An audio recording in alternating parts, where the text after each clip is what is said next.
Est-ce que cela vous est déjà arrivé de faire du mal à une personne que vous aimez ou alors d'être blessé par quelqu'un qui vous aimait? Oui, quand ça arrive, ça peut paraître évident parce que la douleur, elle est là. Parfois, ce que la personne a fait est très évident et tout. Mais est-ce que vous savez qu'on peut blesser quelqu'un qu'on aime même sans s'en rendre compte? C'est ce que je vais vous partager ici dans cette vidéo rapide. Il y a 3 éléments que j'aimerais porter à votre attention. Des choses peut-être que vous faites sans vous en rendre compte, sans le vouloir, sans le prévoir, mais qui vont blesser l'autre, qui vont laisser des traces. Parce que vous savez, il y a quelque chose de vraiment troublant dans les relations. C'est que justement, parfois on fait quelque chose juste parce que ça vient comme ça, on n'a pas vraiment prémédité et tout, et ça fait du mal à l'autre. Pas parce qu'on n'aime pas l'autre, pas parce qu'on aime moins l'autre, pas parce qu'on est méchant ou pas parce qu'on manque d'amour, mais simplement parce que on ne sait pas comment aimer sans blesser quelqu'un. On fait juste ce qu'on a à faire et on croit que cela suffit. Comment est-ce qu'on arrive à savoir que sans le vouloir, on peut blesser quelqu'un? Si numéro 1, c'est lorsque vos paroles dépassent vos intentions. Lorsque vous lancez des mots comme ça, des choses que vous ne vouliez pas dire, des choses que vous vouliez juste exprimer parce que vous vous sentiez mal, vous étiez inquiet et tout, mais vos mots sont sortis comme des bombes et sont allés beaucoup plus loin que ce qu'il fallait. Et vous ne vous rendez même pas compte parfois de cela, mais l'autre encaisse. Et parfois même ça va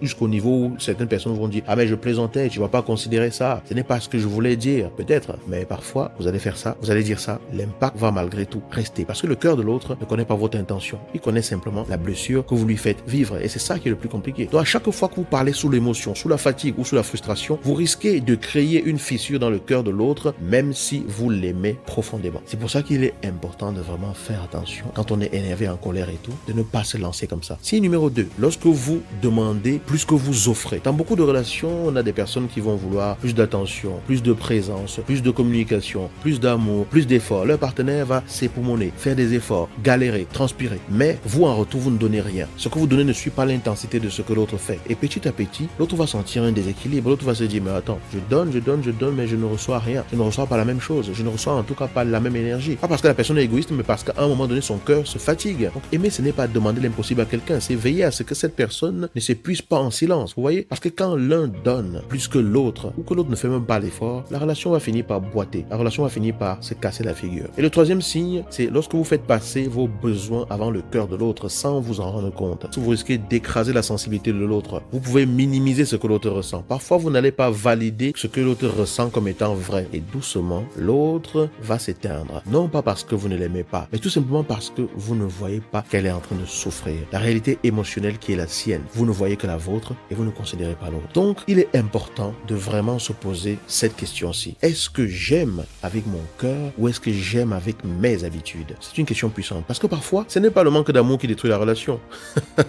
Parfois, c'est l'amour que l'on donne sans conscience, sans délicatesse envers l'autre et sans se demander comment est-ce que cet amour-là, l'autre le reçoit. Lorsque vous commencez à aimer avec lucidité, chers amis, votre amour devient un refuge et non une blessure pour l'autre. Alors, si vous voulez vraiment apprendre comment bâtir votre relation, construire ensemble, avancer ensemble, venez à l'atelier que nous organisons le 21 décembre prochain. Il est encore temps de vous inscrire. Vous avez encore la possibilité de prendre votre place. Le lien se trouve quelque part dans la description de la vidéo ou alors dans le premier commentaire. Ça dépend de là où vous me regardez. Dites-moi déjà ce que vous avez pensé de cette vidéo-ci et prenez votre place. Il y aura un avant et un après pour vous. Moi, je vous le garantis. Si vous sentez que le cœur vous appelle, n'hésitez plus. Je vous attends. À très bientôt.